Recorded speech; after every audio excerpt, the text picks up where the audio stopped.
All right, the work is continuing. So I finished pouring this section this morning. It took about 7 of the 80-pound bags of concrete to pour that. And this footer is significantly wider than this one at the front of the shed. And I'll explain why. So you go into the shed here and you look at this roof. You can see the rafters run down this wall right here. And this wall will be sitting on that footer, bearing load. So this is the load bearing wall in this setup. I got some wasps right there.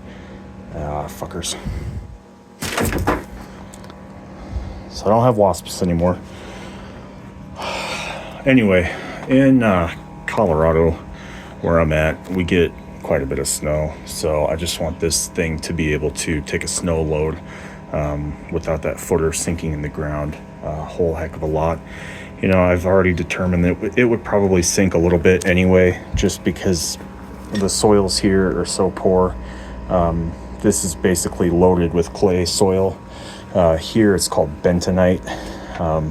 Bentonite is like a really dense clay. It gets packed down really hard and then absorbs a lot of moisture. I like gardening with it because it holds a lot of moisture, a lot of nutrients, packed full of nutrients. So it's good for plants, flowers, vegetables, all that stuff. Not super good to build on. So I'm anticipating a little bit that this footer will shift, but basically all I have left to do now is dig from this side back to there, and I'll leave the shed where it is. I moved it. I just lifted it up, basically like I don't know what you call it, a deadlift or something like that. I just grabbed this board right here and I picked this fucking corner up and I put some blocks under it. So the shed's not super light, but it's maneuverable, which I like to have that. So anyway, this footer on this side will be basically the same story. And the way that this shed was set up before was it was just sitting on top of grade, on top of one of these blocks, which is like 4 inches thick or something like that. Or if you're measuring from the base of the brick, you know, this is at least 8 inches. That's a banger of a brick. Anyway, all right, stupid. But I just figured anything would be better than that. So that shed just was sitting on those, 4 of them in the corners, and really nothing underneath this plate. This bottom plate right here was just sort of sitting on top of the grass, taking a lot of water on. I guess this wasn't really sitting on top of the grass, but it was directly in contact with the grass because this was sitting on like a 2x6 joist, and then there was a floor on top of that rim joist, and then this was sitting on top of that floor. So it was basically absorbing any water that came into contact with the rim joist. Just, you know, if you know how wood works, we're talking like capillary action. So basically the wood is sucking up water from the ground straight into this plate right here. So what we'll do to remedy that when we actually set this on the foundation is we'll go in and we'll put like a mud seal underneath this plate, and I'll replace this plate.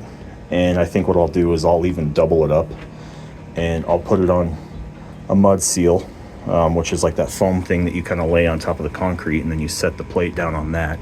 And then I'll do some flashing. So I'll flash, so any water that kind of comes into contact from the side, like from the sprinkler system or something like that, will run down off of the building. But that's really the best I got. I don't really have any other good ideas. Basically, that's it. So I got to build this other side here, or build the form for this other side, pour this other side, pour the back, and then what I'll do after that is I'm going to excavate this floor down. I think 3 inches should be sufficient. Probably do maybe more than 3-4 inches. I'll do like 1 inch of gravel. I'll do a vapor barrier. I'll do rebar or just that wire cage stuff, and then I'll throw a couple inches of concrete in on top of that. And then you know, this shed's in pretty rough shape. but I'm gonna try to save it. I think it's okay. It just needs some new, studs, needs some new plates, and then some new siding here. And there are some spots where the roof, this roof didn't get papered, so I might just, I have roof paper in my house. I might just go ahead and do some repairs or something like that, or I mean, I don't even, the hole in the roof doesn't really matter. It's not bothering me that much. There's not really moisture in here,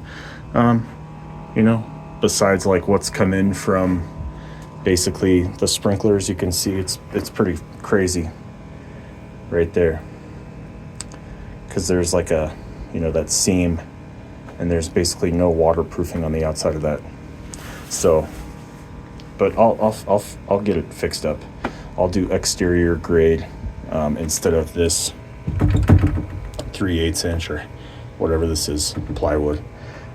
I'll do sheathing instead of that, and then I'll probably run some paper on the outside of that, and then I can do like a siding or something, hardy backer. I'm not 100% sure on that yet.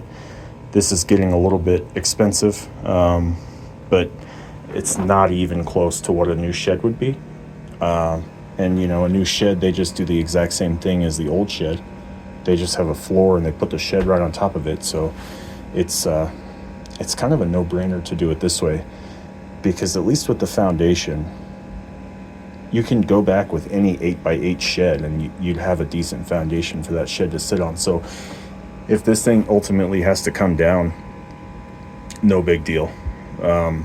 I just go buy an 8x8 shed. I assemble it right on top of the foundation. It's good to go for, I think this shed's been here for like 15 or 20 years or something like that. It was here when I bought the house for sure. Okay.